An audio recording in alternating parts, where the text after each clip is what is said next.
welcome all of you. It is so nice to see you and have you here tonight. We have a very special guest. This is H.D. Goswami, also, at your service. also known as Dr. Resnick. He has been a spiritual teacher for the past 45 years. Oh my God. And he has a PhD from Harvard University and has lectured in universities all around the world. And he's here tonight to speak to you guys on the subject of the power of knowledge and how philosophical bankruptcy is making us unhappy. Did I give you that title? Was that your idea? That was about my idea. Probably based on Maybe he'll choose to speak on something else. So let's see what happens. Thank Please, you. welcome.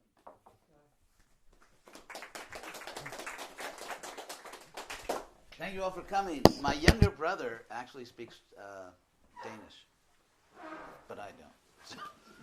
And I have no way of channeling him right now. So. The first thing I want to say is that Denmark is such a great country. I first came to Europe in 1968. And I think my favorite country in Europe was Denmark. I only went to Copenhagen, but I just thought it was just a great place. Remember the Tivoli Gardens? So, yeah, I've always loved Denmark, and it's just a great country. Yes. So, the topic, philosophy.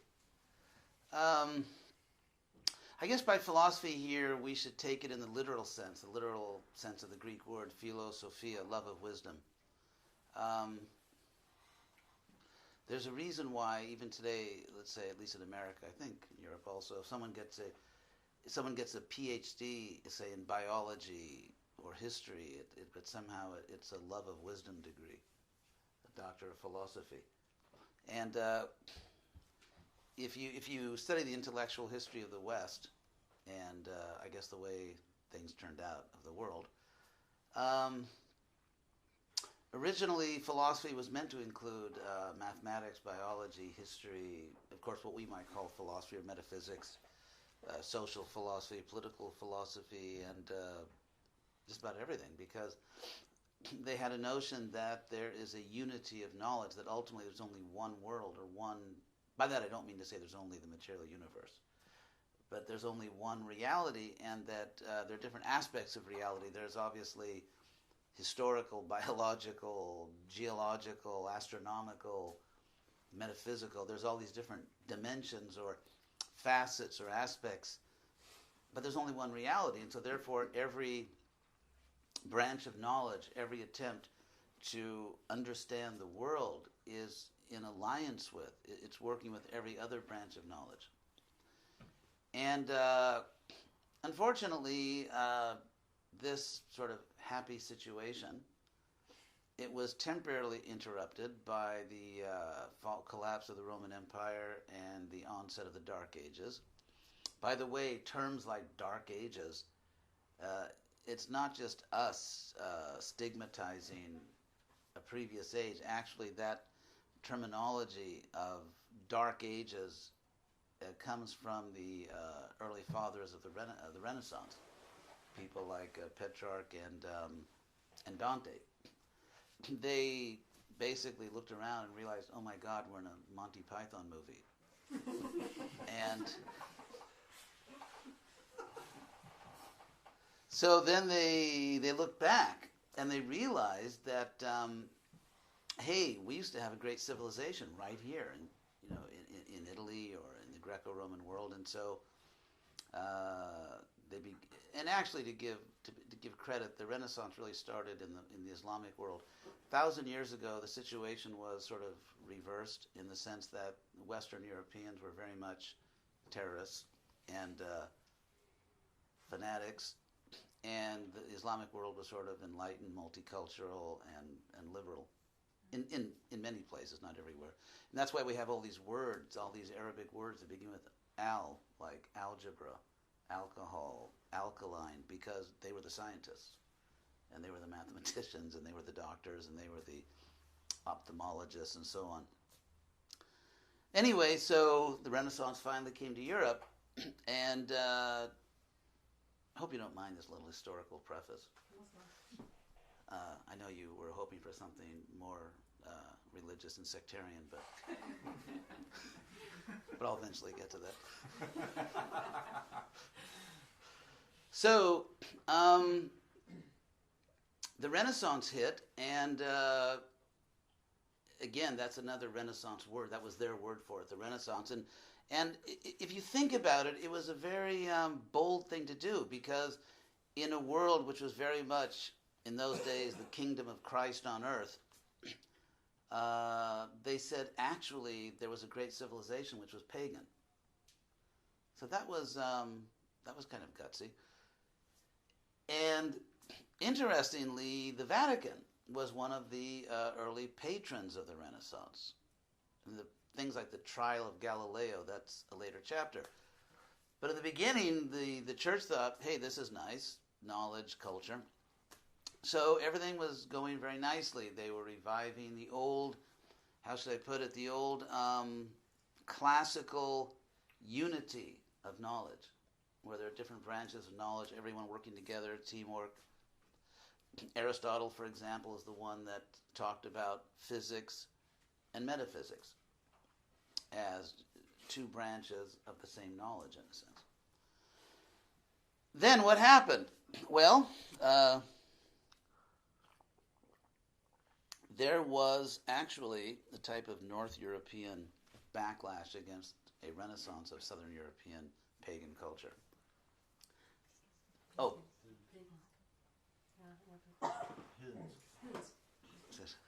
Yeah, if I say anything that is not clear, please feel free to communicate with each other. So, after this is your country. So, I don't want to be unkind to Martin Luther, but the facts are the facts here. And the general perception of the Protestant Reformation is that it was this heroic protest against Catholic corruption. And the corruption in the church, which was monumental, but the corruption in the church was actually only the trigger. That was actually the trigger of the Reformation. And when the church realized that they're seriously losing market share, to use modern language, they started correcting themselves and they started reforming everything. So, but by that time, the Reformation had actually moved on to in a sense, much more serious objection to the Catholic Church. And this objection was theological. Because corruption can be fixed. But if people become convinced that someone has misunderstood God or is preaching a false doctrine, then that's hard to fix. And so Luther was actually, in a sense, in a real sense, he rejected the Renaissance.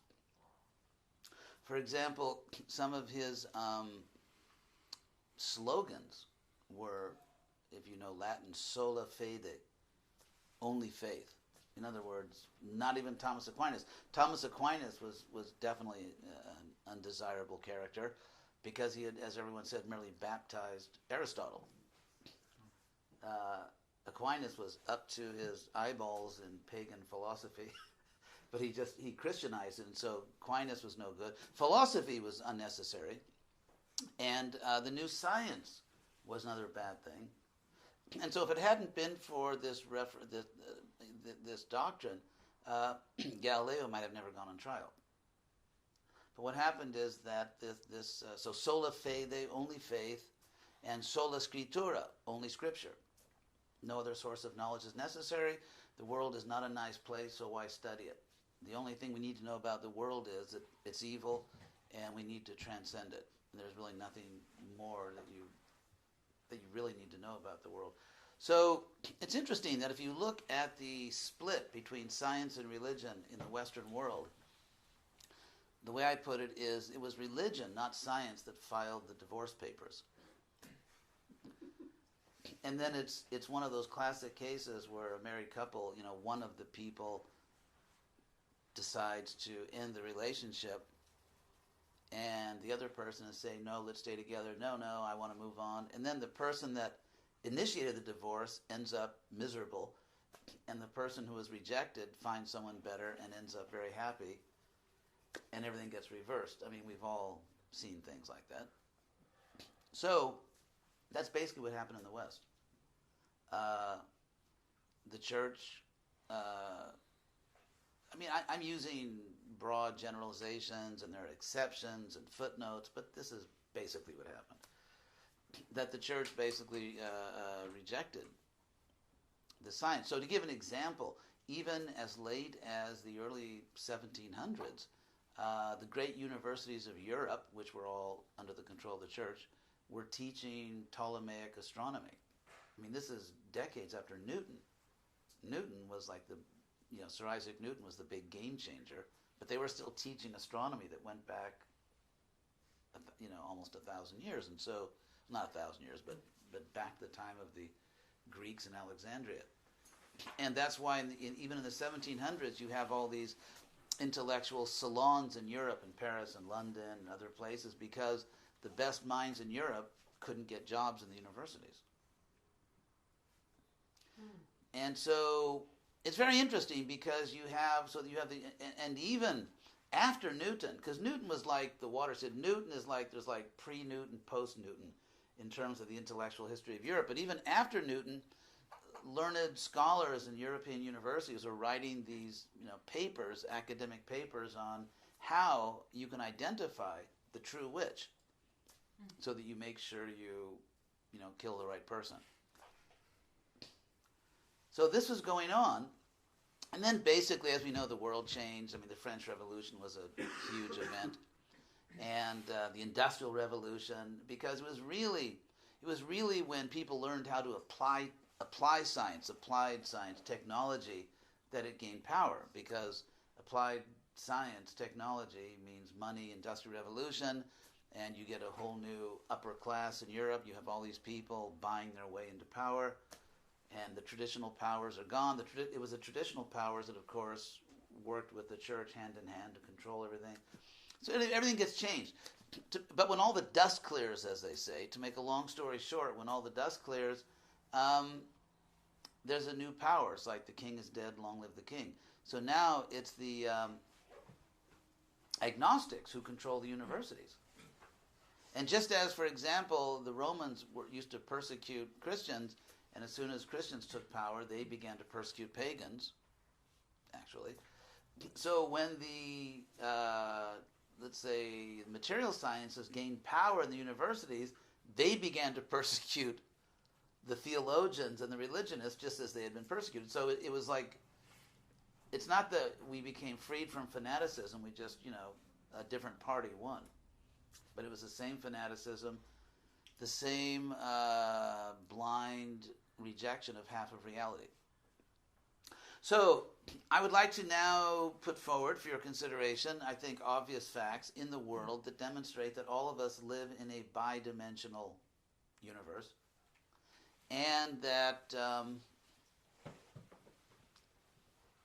therefore, by definition, no material science or empirical science, a priori, actually, as a logical truth, no empirical science can ever give a complete explanation of reality.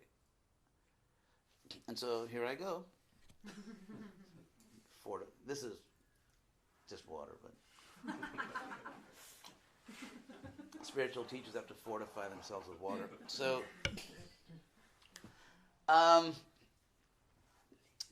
let's see, how do I put it? Denmark, for example. Denmark recently was voted as having the most honest government in the world. So if you're dissatisfied, imagine the rest of the world. I'm from America, where we have the honor and the pleasure of living in a plutocracy, which is ruled by the rich. So, but democracy. Now democracy is considered to be the standard acceptable form of government for civilized countries. If a country is not democratic, it does not have a truly civilized, enlightened political system. And the rest of the world works together through economic, political pressure, sometimes even by military intervention, to civilize that country and bring it to democracy.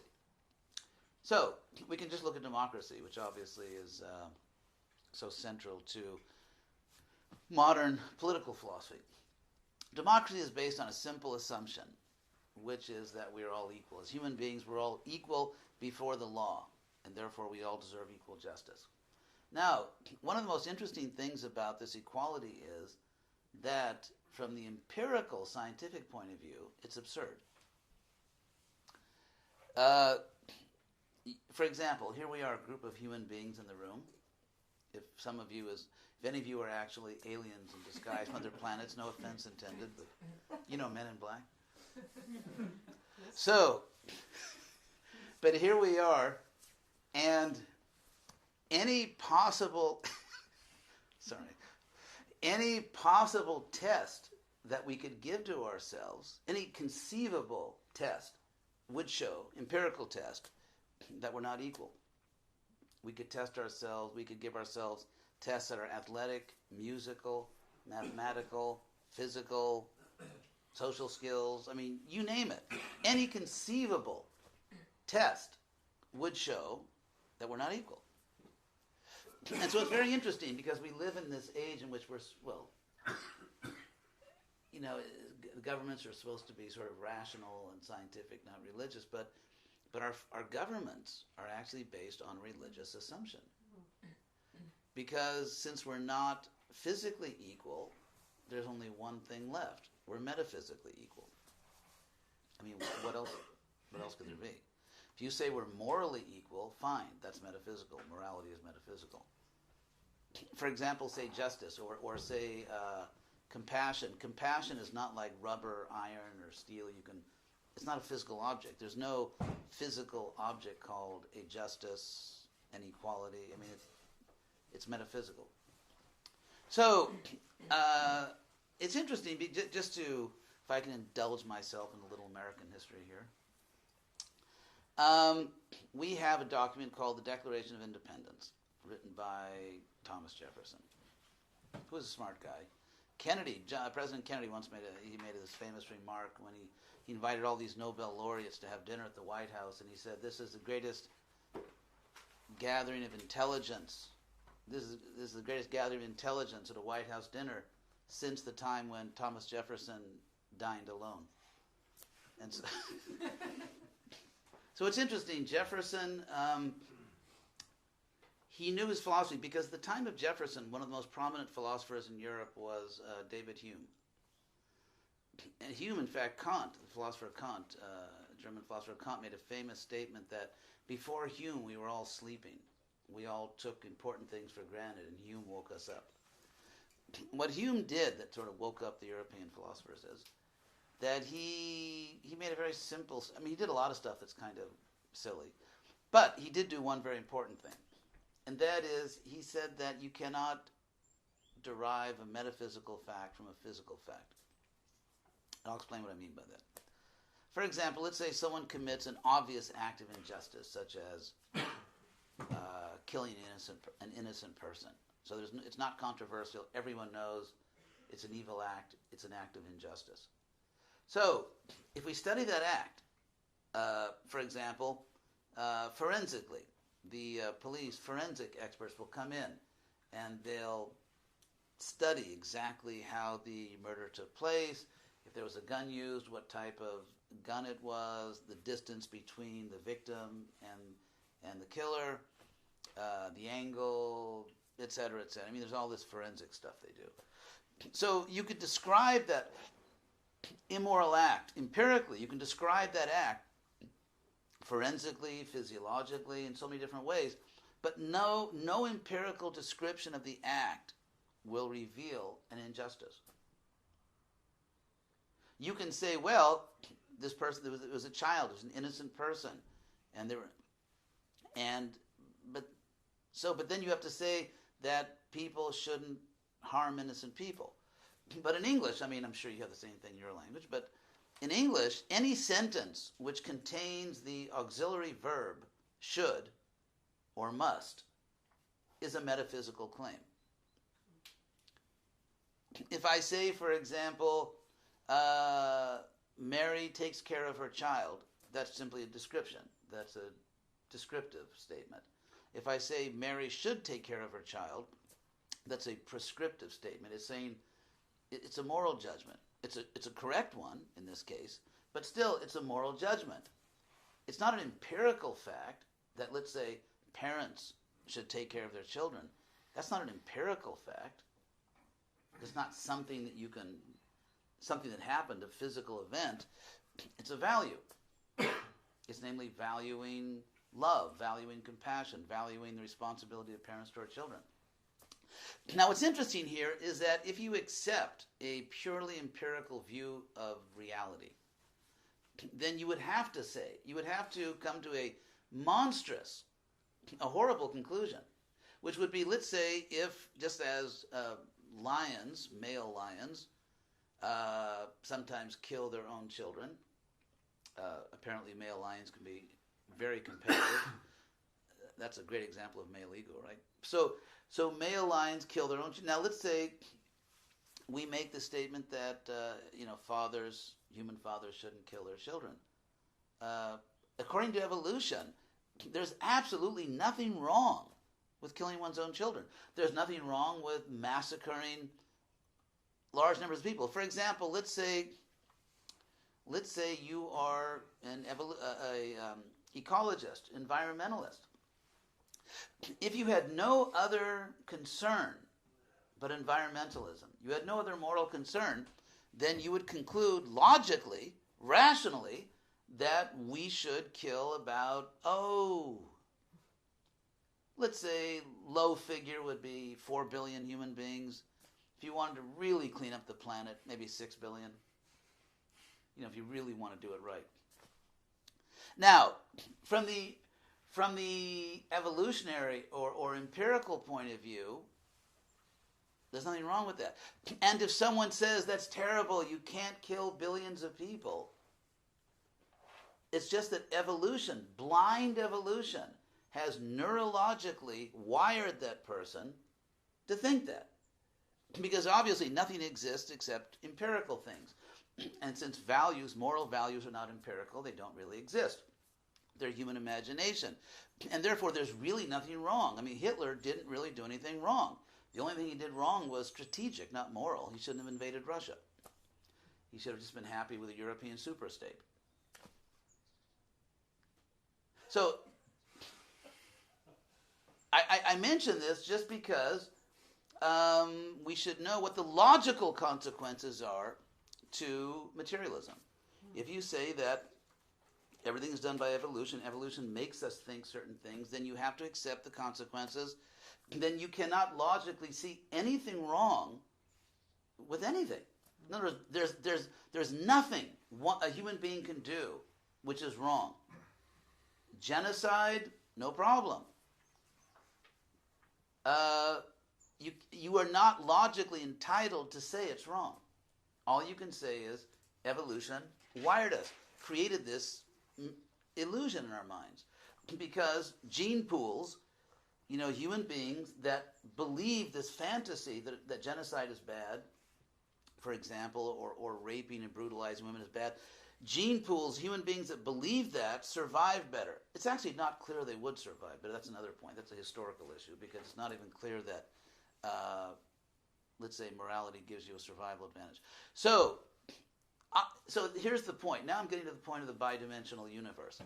All of us, I hope, at the core of our being, not just as sort of an intellectual preference, but in the deepest part of ourselves, we know that certain things are really wrong. Like, for example, killing innocent people is really wrong. It's not just a story our genes tell us. It actually is wrong. Or, for example, parents should love and take care of their children. It's not just a story. It actually is true. Anyone who's ever loved their own child knows that it's real. It's not a story. It's not just a neurological myth. It's actually real. Or anyone who's ever loved anyone. Or, for example, the fact there's beauty in the world. There really is beauty. So, if you are committed to some things are really right and some things are really wrong, like loving your children is right and killing them is wrong, if you're committed to that, if you're committed to justice, if you're committed to equality, then you are very strongly committed to a bi-dimensional universe. Philosophy is like psychology. Even if you don't study it, you have one.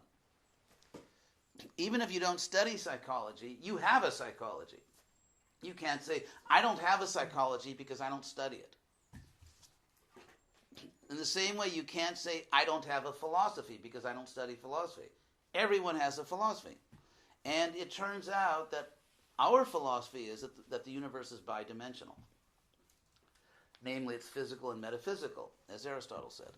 So, that being the case, just as, for example, Denmark, it's just, I can go on all day, praising Denmark. I really like it. But, control myself right now. One thing I really like about Denmark is that there's so many things that people just do right. It's like, just environmentally, or, of course, you live here, so you probably see all the mistakes. But for someone coming from, I've just been to so many countries, and it's just so many things are done right here. The people are nice, the way they organize the country, it's just, people ride so many bicycles. When I was in Copenhagen, it was like, oh my God. It was like some science fiction movie, Attack of the Bicycles. But it's really great. It's just so intelligent. So, just as when you do things materially in a rational way, logically, so that you actually promote the public good, or you do promote the public good by doing things in a rational way, so we also have to have a metaphysical science. How can we be scientific about one half of life and irrational and random and just unthinking about what is ultimately the more important part of life? Because after all, in Denmark and other civilized countries, people have given their lives for freedom, to protect their families and other people.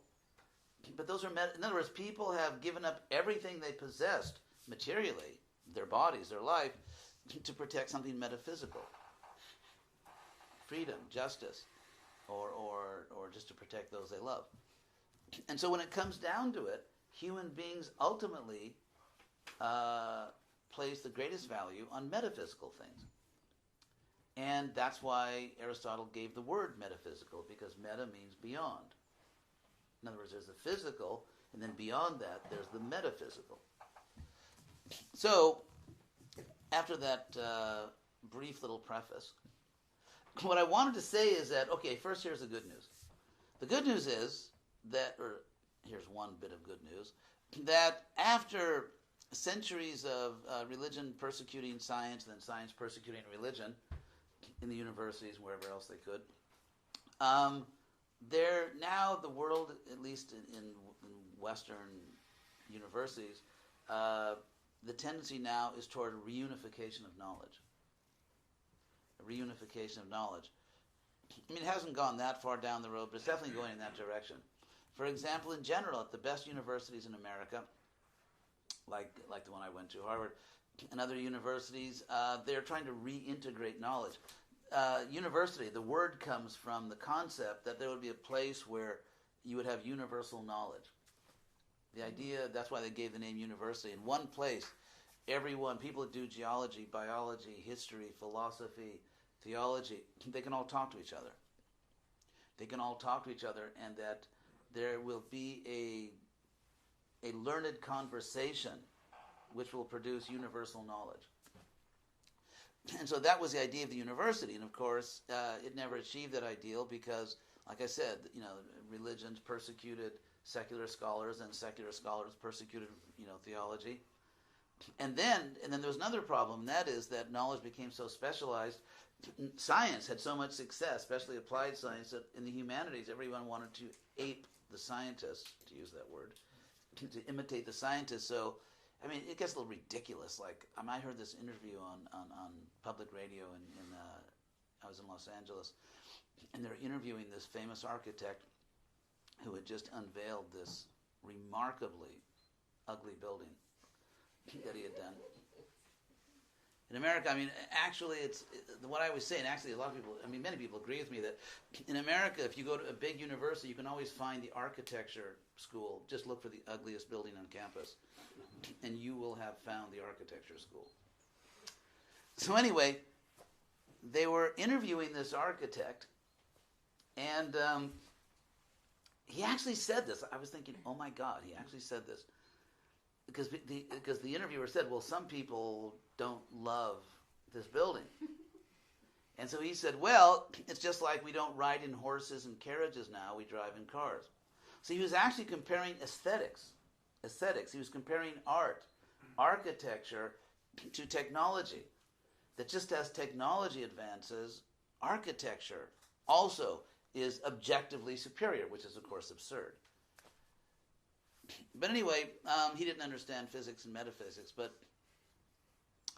now there's a tendency to reunite knowledge. That's the point I was making. So that people are starting to talk to each other. And so, for example, if you want to understand history, if you want to be a serious scholar of history, you have to know languages, you have to know original languages, you have to know sociology, you have to know something about psychology, and you have to know something about the interface between environmental issues and public behavior. You have to know something about the role of economy. I mean, obviously, Marx. I always say about Karl Marx, he was a great historian and a terrible prophet. But Marx definitely showed the relationship. Marx showed the relationship between the means of production, to use his term, you know, how a society fulfills its needs, and political and social structures. So you really can't study history unless you know something about all that stuff. And even in religion, for example, if you want to study, let's say, Buddhism or Islam or Hinduism or Christianity, you have to know all kinds of things about history, languages, sociology, economics. And so there's a tendency now toward the reintegration of knowledge. And there are even many conferences, academic conferences going on between spiritual leaders, religious leaders, and scientists. And, you know, we can go into all, like, the discoveries of physics, you know, the uncertainty principle, and the kind of the fact that you know, quantum physics, quantum mechanics, the kind of, and that was the fact that the observer affects the observed phenomenon, and so therefore consciousness plays a role. Before that, they wouldn't even admit that consciousness exists. I mean, whoever has power, whether it's a church or a science, will undoubtedly produce unlimited silliness. But at least the good news now is that there's a reintegration of knowledge. And so in a sense, the word is, it's okay, it's intellectually respectable to be interested in God. It's interesting because people tend to be conditioned. For example, to show you the foolishness of much of modern culture, we have a very common term, which I'm sure you have in Danish. In English, it's blind faith. How do you say it in Danish? Same. Yeah, exactly. I really knew it, but I just wanted to see if you knew it. So blind faith. Now, from an epistemological perspective, it is just as dangerous to doubt what is true as it is to believe what is not true. For example, let's say someone has a disease, and there's really a cure for the disease, which is not worse than the disease. There's actually a cure for the disease, but someone doubts it. No, I don't believe it. I mean, I personally, just within my own spiritual tradition, I know a number of people in America who practitioners who actually died because they refused, they died of curable diseases because they had somewhat fanatical views, like I only want this kind of medicine and not that kind of medicine. They actually died, and they could have been living. So, anyway, the point is, I just got into this whole medicine thing. Blind faith. Yes, blind faith. So, so blind faith. So the point I mentioned, like for example, if you, well, let's say, I mean, anything. Let's say someone falls off a ship and is in the water, and a rescue boat comes, but the person doubts. No, I think this is a conspiracy, the Trilateral Commission, and they're going to take me to some horrible place and torture me or something. So the person doesn't accept the help and dies in the ocean. So doubting what is true is no less dangerous than believing what is not true. And yet in our culture, we do not have a common phrase, or not phrase, common term, blind doubt. I mean, in American English, no one says blind doubt. I mean, I don't know about Danish. I mean, does anyone say blind doubt? No, you say blind faith. So that means that among so-called intellectuals, among people who imagine they're intellectuals, it is doubt, let's say like agnosticism or doubt, is respectable. It's intellectually respectable even if you don't give good reasons for it. Whereas faith is not intellectually respectable even if you have good reasons. So I find this fascinating. It's just a little bit of sort of intellectual history in terms of Western culture. It shows, obviously, prejudice. It's obviously a case of intellectual prejudice. And so it's also, I think, another way to understand the irrational opposition to spirituality in certain parts of Western culture is that we have to go to the realm of psychology now, which is there's a phenomenon I'm sure you know about called post-traumatic stress disorder. So the symptoms, the post-traumatic, the trauma is over, but the emotional problem is still there. And so the symptoms of PTSD, as we call it, the symptoms are, one of the chief symptoms is hypervigilance. Hypervigilance. In other words, typical example, someone is a combat veteran, say in America, and a car backfires, and so he dives for cover because he thinks, oh my God, someone's shooting at me. So it means you're hypervigilant. Your nervous system has been shocked, and therefore the nervous system wants to defend itself against another shock, and therefore it won't even get close to anything which might possibly be a repetition of the traumatic event. And so with hypervigilance comes the second symptom, which is withdrawal. That as soon as something could possibly be traumatic, a person just withdraws. So, next fact. The history, the history of religion in the West is traumatic. I don't mean to say every religious person was a serial killer. I just mean to say that if you look at the religious history of the Western world, it is extremely traumatic. I mean, we all know Crusades, Inquisitions, this, that, the other. And the interesting thing is, if you actually read the history, it's worse than you think. It's actually worse than you think. And so, and another fact, so I'm just putting together this case here.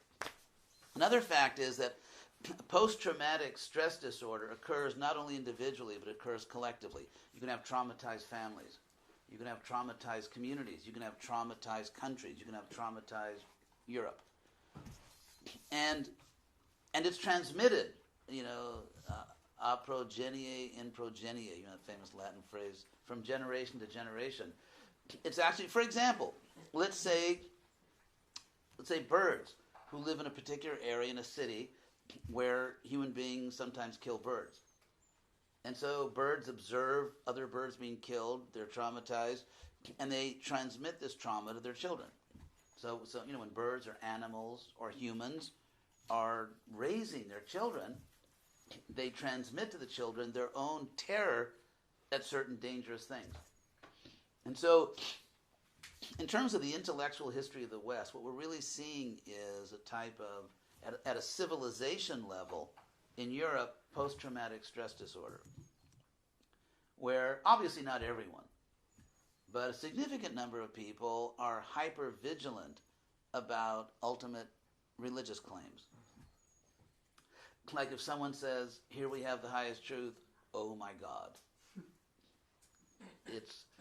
It triggers this PTSD. And so therefore, in America, the same thing among certain people. So, but the problem is that this emotional disorder at a social level, at a civilization level, does not allow people to be objective. It actually does not allow you to be completely rational and objective and to, in a detached way, pursue your self-interest, either intellectually, spiritually, or however. And so, so here I am in Europe. Hi, everybody. In California, typical American. Hi, everybody. So, and we're trying to teach Krishna consciousness, and it's a very interesting. I mean, I love Europe in general. I actually have studied European history much more than American history, and I love European music and architecture and literature and so on. So I'm kind of a Europhile. But here I am in Europe, and in trying to teach this spiritual thing. I'm in California. We call everything a thing. It's either a thing or stuff. Everything in the universe is either a thing or stuff. So, and that's what's really needed. Because if we don't have a metaphysical, because otherwise, how do you calculate the rational self-interest of a society? Ultimately, like moral things, there are no fixed points, because now in Europe or in America there are certain moral principles. But as we know, as we saw very clearly in Germany in the 1920s and 1930s, that when economic situations become very severe, economic situations, of course, serious economic situations produce political chaos, produce extremism, and so on. And ultimately now, just like Europe is struggling with all these issues, obviously the immigration crisis, it's it's a great moral challenge. So there has to be, ultimately, if we want unity in the world, and so the barbarians don't win, so the good guys actually win, there has to, how should I put it? Someone may be a Hindu, but obviously most people aren't Hindus, and not everyone's Christian, not everyone's Jewish, not everyone's Muslim. So there are always going to be different religions. There are always going to be different religions. There will always be different political approaches. People will always have different philosophies, but what ultimately has to unite the world is the understanding that we're all spiritually equal. And interestingly, Krishna defines yoga in Bhagavad Gita. Krishna actually defines yoga as equality. I just did a book on the Bhagavad Gita. I just produced a Gita, and that's actually why I came here to make money. I mean, what did you expect? You know where I'm coming from. So, but no, I just did a book on the Gita. In order to do this book, I had to really study it. I've read the Gita all my life, but I had to really dig in at a more technical level. And one thing that surprised me in my research is how much Krishna emphasizes equality. Equality is one of the major topics in the Bhagavad Gita. In fact, Krishna says you cannot achieve pure love of God unless you see everyone equally. And Krishna says that wise people see everyone equally. That when your intelligence is virtuous, when your worldview, your understanding is truly virtuous, you see behind all the variety, different genders, different races, ethnicities, different political and religious groups, that behind all that, there's a oneness of all life. There's a oneness of all life. And Krishna says, if you don't see the oneness behind the variety, then your consciousness is, your understanding is simply contaminated. Contaminated by selfishness. The selfishness. No, my family's better than your family. My country's better than your country. My religion's better than your religion. So because of this vanity, because of this passionate vanity and pride, we become blind to the oneness of all creatures. Therefore, for example, there's actually, I hate to talk about conspiracies because there's so many, sort of crazy conspiracy theories going around. But it is a fact that the international, this is not about 9/11, the international environmental community, they have these very high-profile events, like they're going to meet in Paris now. And it's interesting that they absolutely refuse to talk about the number one cause of greenhouse gases, which is, of course, animal slaughter, because of the feed laws. And so the United Nations issued a report saying that the cattle industry, just the cattle industry, produces more greenhouse gases, in this case methane, produces more greenhouse gases than all of the motorized vehicles on Earth. And that means planes, trains, cars, trucks, boats. All the motorized vehicles on Earth produce less greenhouse gases than animal slaughter. And so it's amazing because, like, I was speaking at the University of Florida a few years ago, and they had all these, cute little recycle containers, like, recycle, put it in the right container, and everyone is like, feels so good about themselves. And then right next to all these little cute little recycle things was a student restaurant serving meat, which I mentioned in my lecture that night that this food stuff, I told you, this food stuff is doing 100 times more damage than your recycling is doing good. But they will not talk about it. There's actually a very good movie. I think it's on YouTube now. You can find it. It's called Cowspiracy, like conspiracy, but it's called Cowspiracy. And it's not made by, someone from my tradition, but he goes around, he interviews in America all the leaders, the most important environmental organizations. And he asks them about that, and they won't talk about it. They really won't talk about it. That's the number one problem. And so that shows you the limitations of humanism. Humanism is actually like racism or sexism, because humanism means that you judge people or you deny people their rights. You deny people their rights because their body is different from your body. Whoops, I have a male body, you've got a female body. Sorry. Or I have a white body, you don't have a white body. Sorry, you have no rights. Or I have a human body, you have a non-human body. Even if science shows you have rather complex emotions, you think, you communicate, but your body is different from my body. No rights. You're food. And it's very interesting because if you think of the worst kind of government, it's like there's this great English novel from around 1840s called Jane Eyre. I don't know if any of you know this, by Charlotte Bronte. It's one of the greatest of all English novels. They've made 39 movies of it. Anyway, in the beginning of the story, there's this girl, Jane Eyre, she tells the story. It's told in the first person. It's her story. And she's being abused by her stepbrother and her stepmother. And at one point, her stepbrother attacks her. And she gets so furious. She finally fights back. But she gets so angry, she says, you're like the Roman emperors. That's the line. So if you think about it, the Colosseum, which was interesting, the Colosseum, where all these atrocities were committed, was built by the money the Romans got when they destroyed the Second Temple in Jerusalem.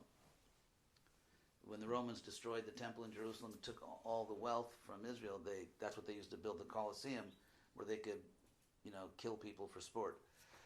Anyway, so I mean, just consider that the Roman emperor, he puts his thumb up. The gladiator lives, the gladiator dies.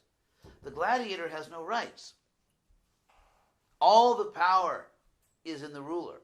So in the same way, if an animal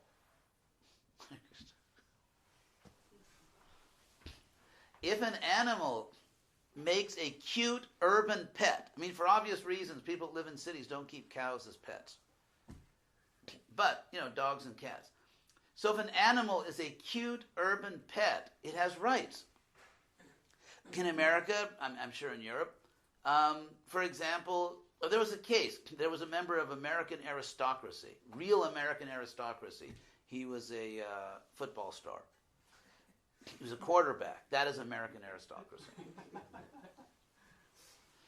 But it came out that he was sort of abusing dogs. He was arranging dog fights. And they would kill dogs. He would personally throw them down. And the public was so shocked, he actually went to jail.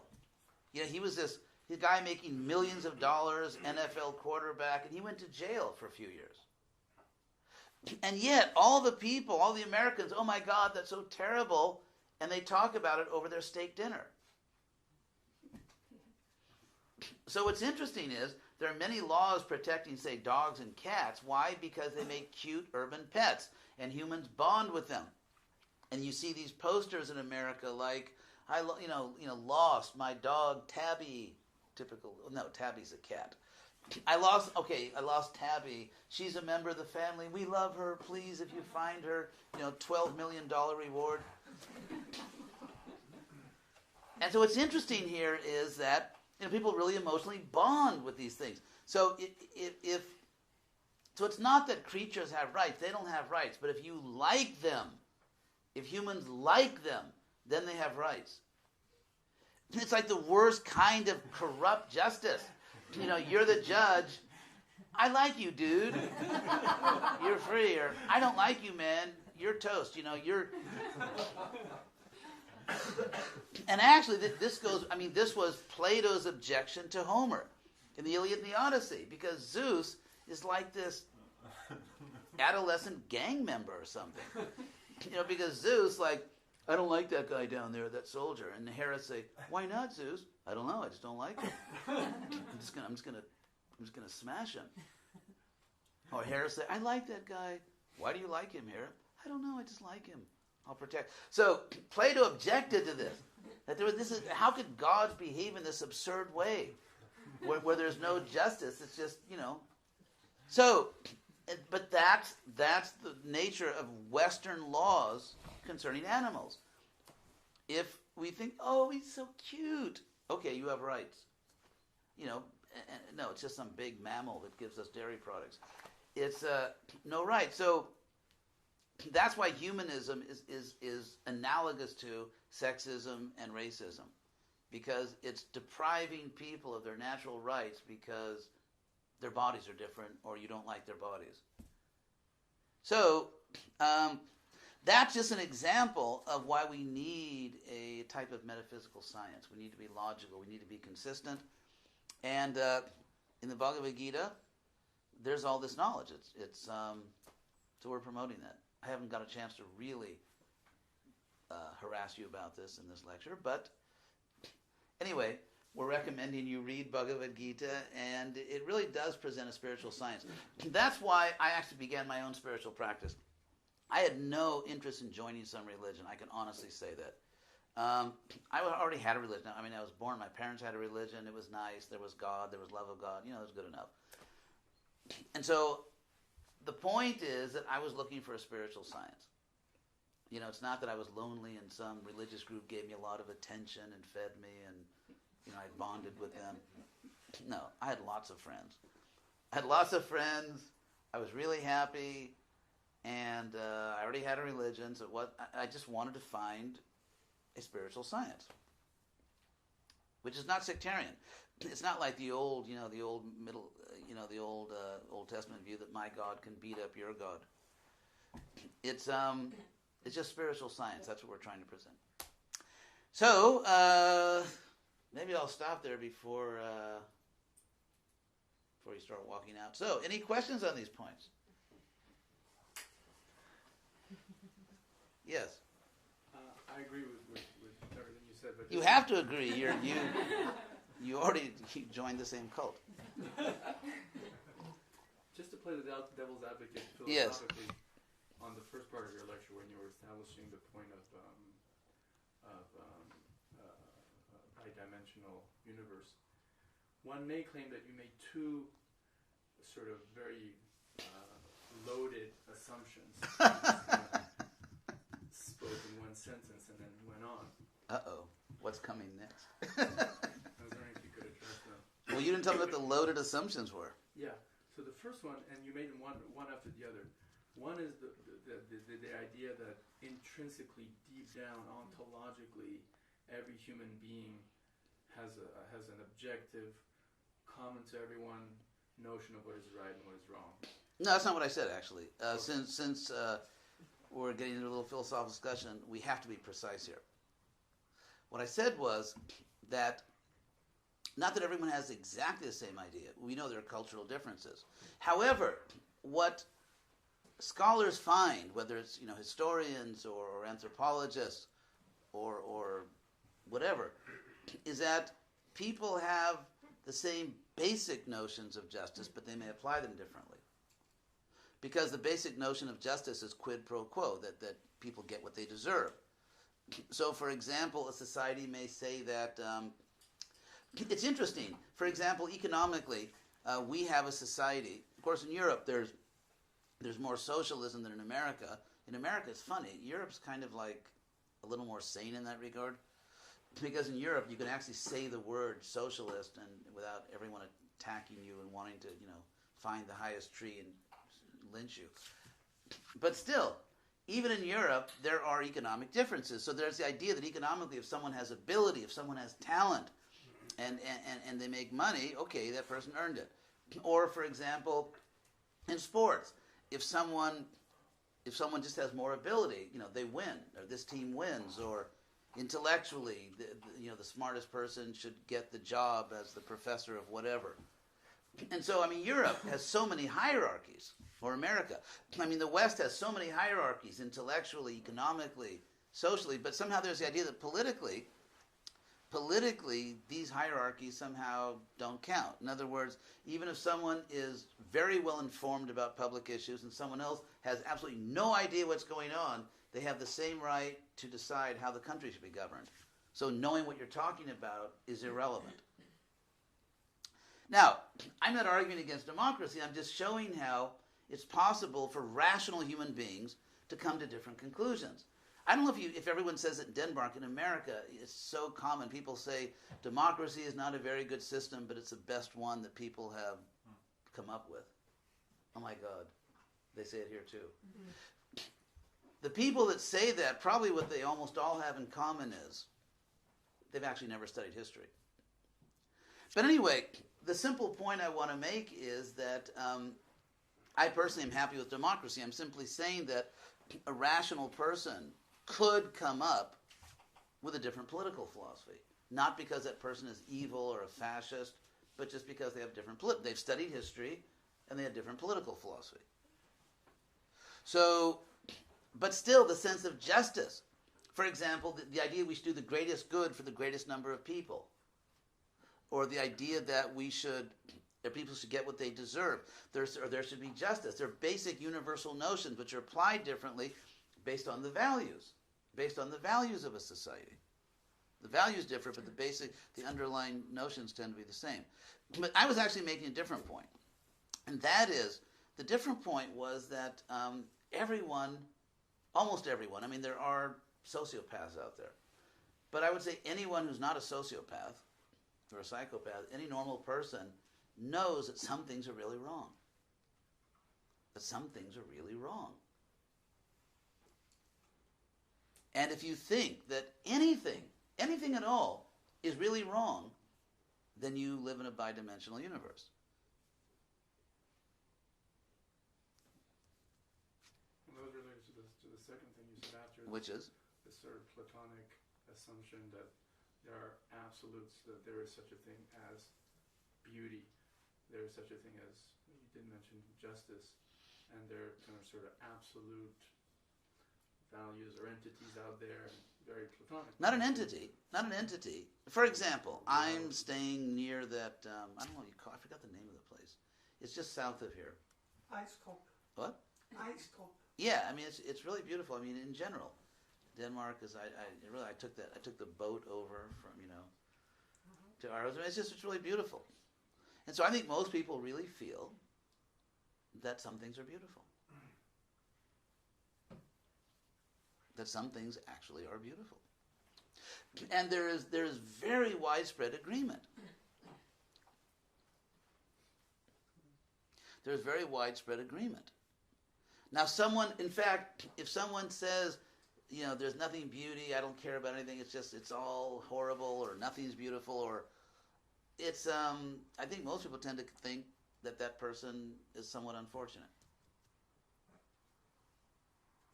So there is, for example, there are certain people in the world, in Denmark or America or anywhere else, who are considered very beautiful. And almost everyone in the world would agree. I mean, you say, well, it's not my type. He or she is not my type, but it is a good-looking person. I mean, there's very, very widespread agreement on these things, or beautiful scenes in nature. So, someone may have learned that it's intellectually respectable to relativize that. So someone maybe is not saying what they really feel, it's just that they want to be intellectually respectable. So they say, well, that's just, totally subjective. No, it's not. Some things are really beautiful. Yes? The capacity to appreciate these universal things like truth or equality or justice and these kind of things, is that something that is, well, except, as you said, like sociopaths or psychopaths, is that natural for each one, or is that something that you can train, you can develop, like also to appreciate maybe something higher, like the existence of God or things like that is maybe not directly perceived as, right, for example, justice and equality, that is like more accessible? Actually, if you study history, you find that even like people, I went in Lithuania. Where was I? In Warsaw. They have a Jewish history museum in Poland. And when you go through that, it's like you come out kind of shaking. Because at the end of the museum, you walk this whole Holocaust thing, and it's, I've heard about it a million times, but when you actually see these pictures, it's pretty horrifying. So, and you find that, so-called ordinary human beings under the wrong circumstances become killers, mobs, where they'll just turn on their neighbors and just people they've known all their lives and just start murdering them. And so, Freud talks about this. Freud talks, just after I finish this, I don't want you to have to. So, Freud talks about, actually, I'll do something really wild here. I'll refer to Freud. Freud's really good. He has some good things. There was one scholar at Harvard, actually, he studied Freud's attitude toward religion and found that according to Freud's own categories, Freud's attitude toward religion was pathological. So, apart from his kind of pathological, clinically pathological attack on religion, if you look at his contribution, Freud's real contribution, the superego, the ego, and the id. And so, you all know that, right? And so, obviously, if the superego is not functioning properly, by superego, for example, your parents, having good family, having a good society that teaches you to be, not to rape, not to kill, not to steal, not to abuse other people. And so in situations where the superego is not functioning in a healthy way, or the superego itself, it kind of merges with the id. Imagine something like some kind of horrible fascist regime where the so-called superego, the government, the power, really has become an incarnation of the lowest form of the id. So you have all this primitive violence and cruelty, which now is the superego. Or on the other hand, love is like money. When you get a lot of love, you have love to give. And so, as far as God, I'd like to approach it from a slightly different angle, the idea of God, or what other, absolute truth, whatever word doesn't trigger a trauma. The point is that ultimately, if someone is not trying to understand the highest truth, call it God, call it the absolute, whatever you want, they have really abandoned, they have really given up the project of rational human life. Because just as, let's say, in the realm of physics, they're trying to find the ultimate equation that explains all equations. Or, for example, that famous problem, Einstein, quantum mechanics, and this and that, and so trying to find an ultimate explanation that explains everything. Because if you just have, we have this reality and that reality, and they don't fit together perfectly, everyone knows, every good physicist knows, we're not there yet. We're not there. It's too messy. Because there's this aspect that it's just, so when you've got a theory which is messy, you're not there yet. It's interesting because there's this aesthetic assumption that when you actually find the truth, it should be clean, it should be coherent.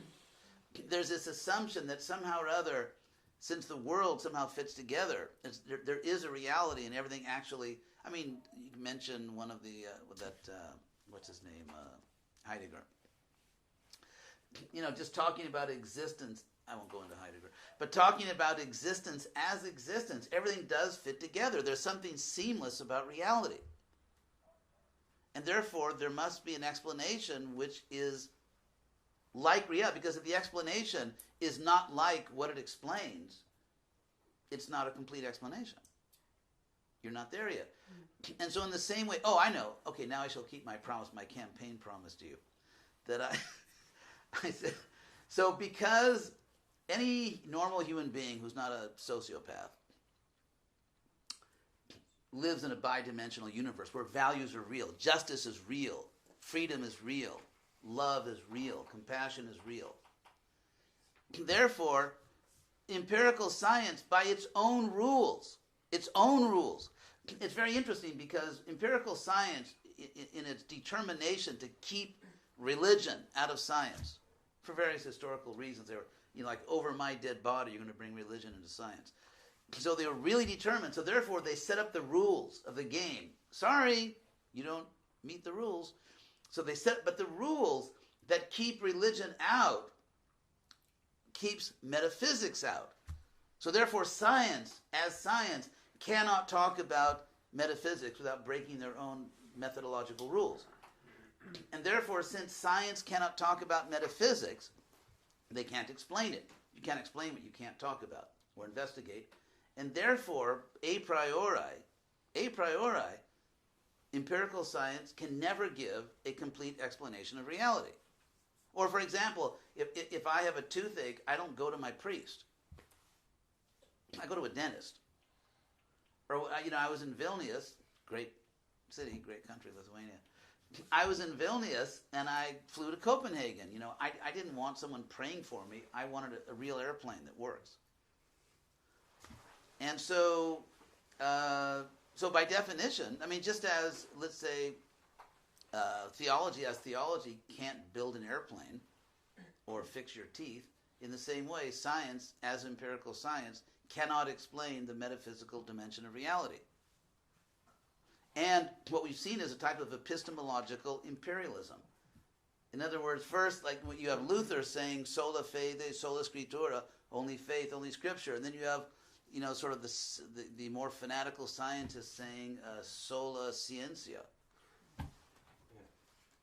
So I'm sorry, back there, you were raising your hand before? Yeah, I was.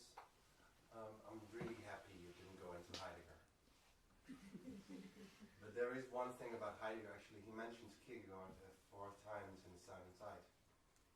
Some people have a schnapps every time they say Salute when they have this mentioning of Kierkegaard. I wanted to, well, in the past I could have gone into some academic, dispute. It all doesn't matter too much anymore. But I would add this thing from Kierkegaard, because now you're in Denmark, and he. Oh yeah, Kierkegaard, Yeah, Denmark. Yeah, I studied the history of ideas here. I was graduated many years ago, and I was very fond of Kierkegaard. And he distinguishes between what he calls quality and quantity. So a qualitative aspect of something can never, ever, be reduced from the quantity. So, as you said, a priori, all these things can never be, true love, true, what is really true love. It cannot be derived from any neural experience or anything like that. But I actually prepared a question for today. I just wanted to add this little thing because it's really great to see the quality aspect, the quality instead of the quantity. So you can use that on everything. Nothing really like terrestrial life or anything can ever be derived from the idea that there are so and so many stars. That's the quantitative, the aspect of quantity. It can never, ever derive anything. Oh, so there must be, life. No, life is different. Life has a quality. Anyway, in the Gita, Krishna talks about the devotee a lot, right? So through devotion, you can actually relate to Krishna, to God. But he also says that if we do that, he will take care of us in the sense that he will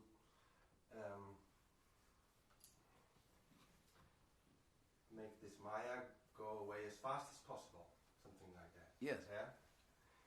And all this struggle of pain and identification, ego, or whatever, or the suffering going on right now everywhere. I really love the equality aspect that you read into the Krishna reading in the Gita. The equality aspect. It must be the key to everything, right? One is one. But my question actually is something like, what's it all for then? I mean, what's Purpose. It all? Yeah. Teleology. If it is to be, literally a good thing to be free from Maya, or to Yes. to die basically. To die? Yeah, well, that's maybe very harshly said, but to get out of here as fast as possible. Actually, Prabhupada once quoted to me a verse from the Bhagavatam saying that, which says that if someone is really devoted to God, then every world is the same. Because if you see God everywhere, then if you're in heaven and hell, you're seeing the same thing. If I could just mention one point, just very quickly, and then we have to. Did you want to ask a question? Yeah. Okay. If there's time for it. Okay, so I'll just. Like you said, quantity and quality. One example I give is that imagine a great work of art in a Danish museum. I was somehow last time I was talking to a professor in California. We were just discussing this, and imagine, say, Renoir. For some reason, I just pick Renoir. So imagine there's a work by Renoir. So the simple question: who really understands? I mean, who would really understand the painting? Say, in a more profound sense, is it an accomplished art historian or a paint chemist? Because the person that knows the chemistry of paint can tell you how the painting exists, but not why or what the real meaning is. And so, actually, Socrates gives this example. Socrates said that he said if someone asked, in the last day of his life, which is described in the work called the Phaedo, Socrates says, if someone asks, why is Socrates here? And someone else says, well, he's here in the prison cell because he's sitting in a certain way. No, that's how I'm here. I'm sitting. That's not why. So purpose and like for example, we now know why the sky is blue. And then you talk about atmospheric science. That's absurd. That's how the sky is blue. It's like That's not what I meant. I know, but I was because ultimately something like chemistry can be reduced down to numerical expressions, whereas the quality is the why and the purpose of it. And so, as far as like why do anything at all, it's not a morbid. It's not a morbid philosophy. I mean, it's a question of being happy. When someone really falls in love, or say loves a child or loves a parent, or just falls in love romantically. I mean, to quote, I think it was Paul in the New Testament, said that love has its own reasons. And so, when you fall in love, you know that it's something which is self-validating, something which is the most important thing in the world. And that's why people consider the ones you love, you consider the most important thing in the world. And so love reveals a higher truth of life. And when you find this supreme spiritual love and you love everyone, it's a self-justifying highest truth and provides you the purpose for everything. So, I'm sorry. Thank you for your statement. And yes? Yeah, I was just... it seems like you put these two options only, that one is this materialist option, which you could say is Hume, or is maybe positivism in a more modern context. And the other possibility is this bi-dimensional university, which you didn't really get into that much. So, maybe you would have explained this if I had just had more time to listen to you. But you have this other idea, which is also Kant, the metaphysics and all this.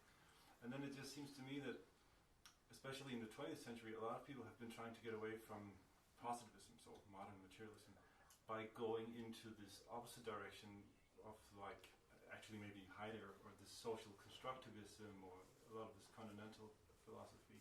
Could you say a little bit about that?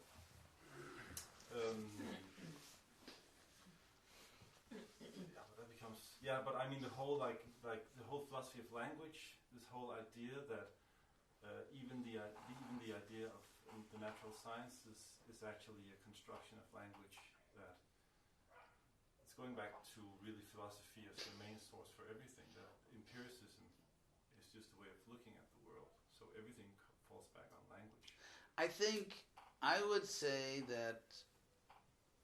So my point is that not another way of constructing a one-dimensional universe, so not based on materialism, but based on what you could say philosophy of language, or you could say like social constructivism. Very interesting. Very, very interesting. So I'll just respond to it now, because I think your point is... That's why I'm asking. Yeah. My impression, and it's not something I study a lot, but if I'm wrong, please correct me. But my impression is that some of this postmodern stuff is actually going in the wrong direction. And so to me, it's almost going beyond empirical science, but dropping beneath it. And so, I mean, is it related to sort of this attack on objectivity? Yeah, I think that is... at least on scientific objectivity. I would say that what we find in the world is a balance between subjectivity and objectivity. For example, just give a simple example. Here we are in this room. And clearly, every one of us is a unique individual. Clearly, every one of us has our own unique way of understanding, perceiving what's going on, whether it's how we respond to the philosophy, or even how we respond to the colors in the room or the people in the room. So every one of us is unique. At the same time, there's a very long list of objective facts that we all accept. For example, we're in Denmark, and we're in the Aarhus area, or I don't think I say that right, but I'm not going to try to say that the way you guys do. So, we're in Denmark, we're in this room, we're talking, we're human beings. I mean, there's actually millions of facts that we would all agree on. Even, for example, the fact we're speaking English.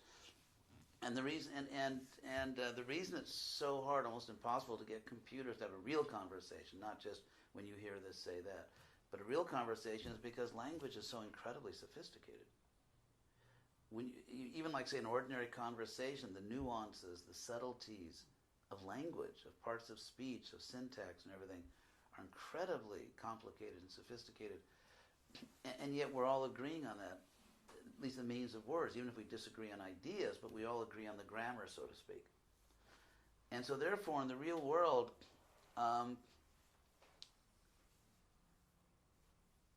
there's a balance between objectivity and subjectivity. But does that necessarily entail that something has to be metaphysical? I mean, you said initially. No, it doesn't. It doesn't. But no. So it doesn't. But I was more. I'm sort of expressing my displeasure with that idea, sort of that attack on objectivity, because even the so-called philosophers who attack objectivity can only do so because we understand the objective meanings of words, and so therefore everyone, more or less agrees on what subjective means or objective. So it's only because there's such a huge objective dimension they can even talk to us. And that's of course the arguments against this real post-constructivist. But still you could argue, like from a more reserved perspective, that the reason we can have moral values and aesthetic judgments are because of social constructs. We don't really need metaphysics for that. No, actually, that let's say that response would not really address my point, because what I'm saying is that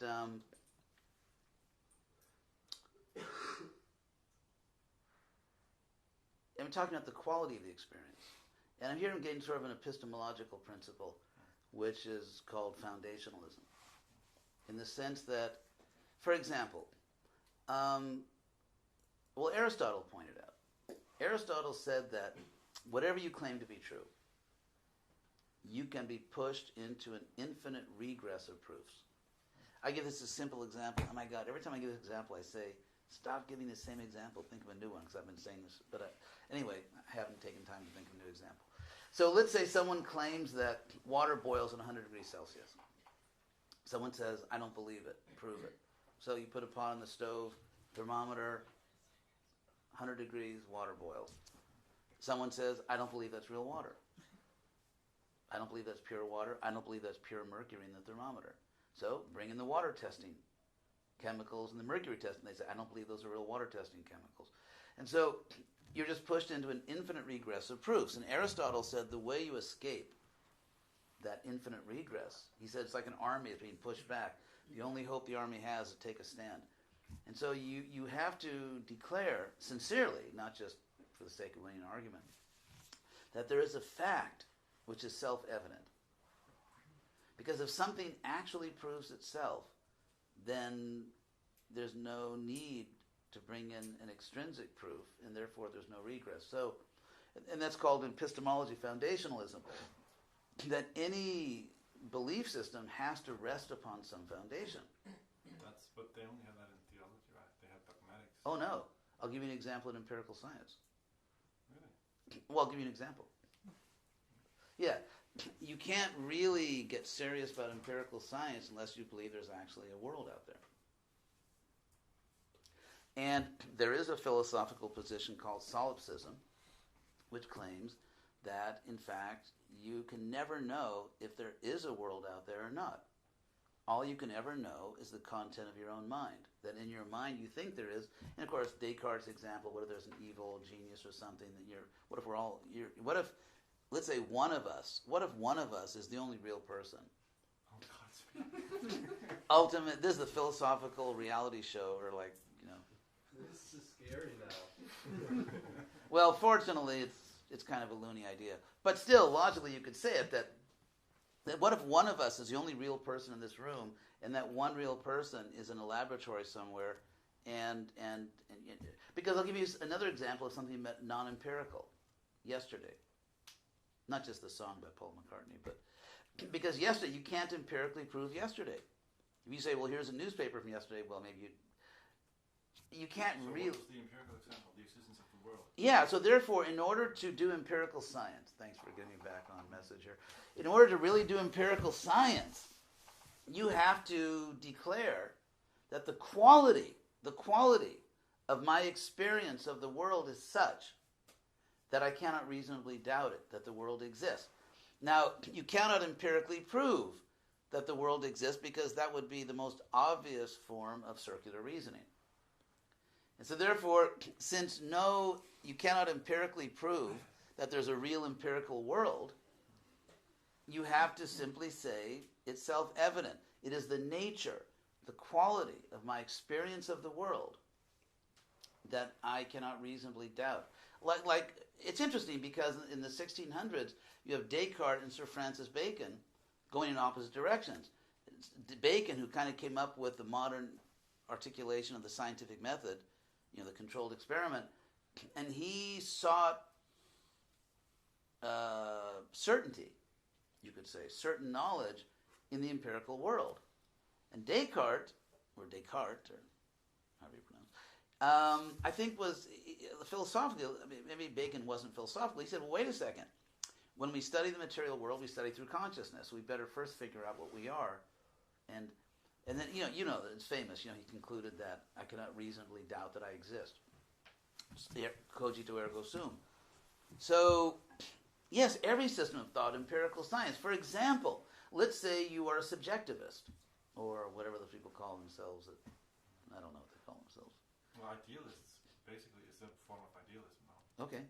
So, if you, let's say the position that you explained in the beginning, that what if, maybe you could just say it one more time, that first position, where you said there's not only the two options that I said, but then the third position. Yeah, being like kind of extreme social constructivism. Right. That Right. everything is a construct of the concepts that we evolve. Right. There's the assumption. You can't prove that's a fact. In fact, there's a lot of scientific evidence to the contrary. There's a lot of scientific evidence that we are a sort of a balanced combination of nature and nurture, that we are obviously seriously influenced by our society, but we bring something to that experience. We're not blank slates.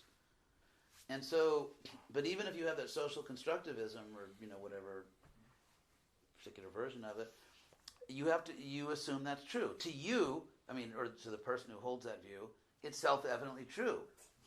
Because, the easiest thing in the world would be to push a social constructivist into an infinite regress of proofs. That would be like, it'd be like too easy. It wouldn't even be fun. And so therefore, the person that holds that position has to simply say, no, I just know this is true, and you'd have to, this is self-evident to me. And so, interestingly, the other epistemological sort of basic position, there's foundationalism, which we are discussing now, and then coherentism, which is that rather than say there's one specific self-evident truth that gets the game going, actually there's a whole system, and all the pieces fit together perfectly and mutually support each other in such a coherent way that it's the system itself. But that would be the social construct way, right? Because you could construct a different set of concepts in a different. I don't think you could.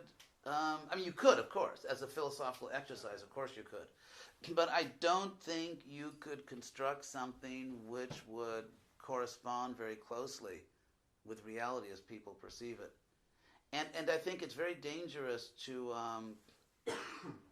sever the link between one's intellectual life and what's going on in the real world and what real people are experiencing.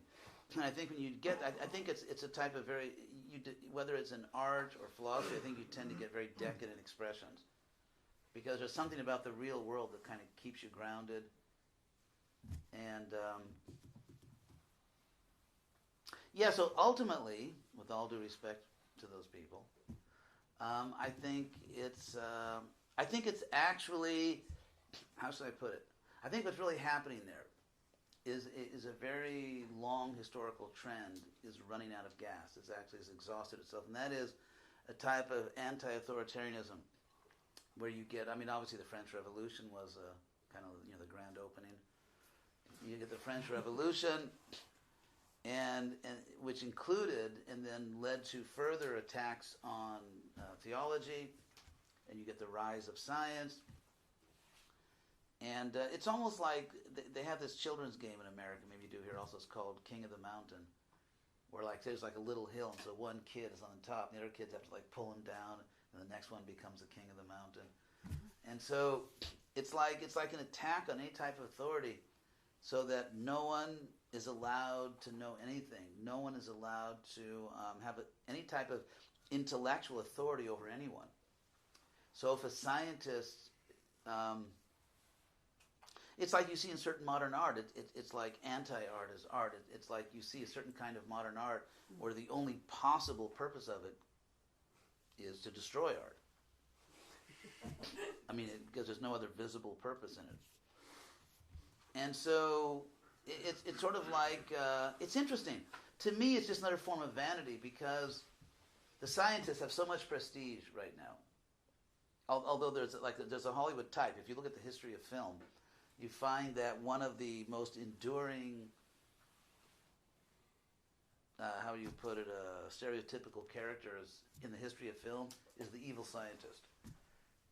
Or the deluded, spaced-out scientist. No, the aliens are friends. We should cooperate with them. You don't understand, Dr. Smith. They're going to destroy the earth. It's like the deluded scientist, the evil scientist, shows the ambivalence people have towards science. But still, I mean, in fact, they have great power. They have great power in the universities. You have this pathetic spectacle of like people in the humanities trying to show they're scientific. And it's just like, it's pathetic. I mean, of course, they should be rational and logical and all that, but it's pathetic. And so, philosophers trying to say, we're just here to serve neuroscience. And so they have so much, and so it's always, as soon as someone has power, someone hates the power. And so it's sort of a way, let's bring them down. Let's show that they don't really know what they think they know. They're not really the guardians of knowledge.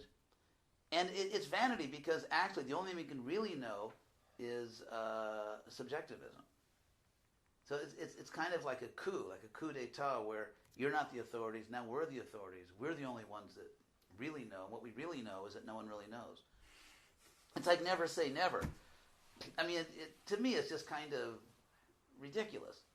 Because if you say no one really knows, then no one really knows that no one really knows. Never say never. So it's, to me, it's, I'd rather watch a basketball game. In a sense, because it's, but did you want to speak more on that? No, I'm happy. But just as a final point, I mean, it's very interesting what you said about I gave two options, and so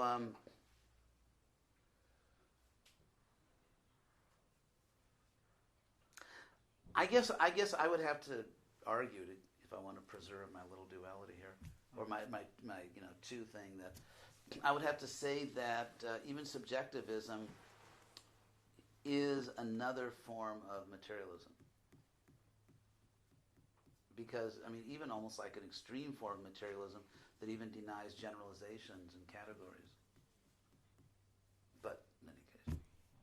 But thank you for bringing that up. That was very interesting. So, I guess maybe we'll stop here. But thank you all very much. It's I have to say I'm impressed by the questions, and no one ever talks philosophy anymore. I mean, if you travel around, it's very rare to find a group of people who can actually speak intelligently about philosophy. And so, yeah, it's really. Plus, some of you laughed at my jokes, which I appreciate. Made me feel good. So, but anyway, thank you very much. It was great to be with all of you. Thank you. Thank you. Danisha. All right, so out in the kitchen, there's some water for tea if you want to drink a cup of tea before you go, and there's fruit. You can have some fruit to get the blood sugar balanced, maybe. The restroom is where you enter the door out there, on your right when you enter, if you want to visit that. And I'd like to thank Dr. Resnick for Thank you all. taking today. It was a real pleasure to be with you.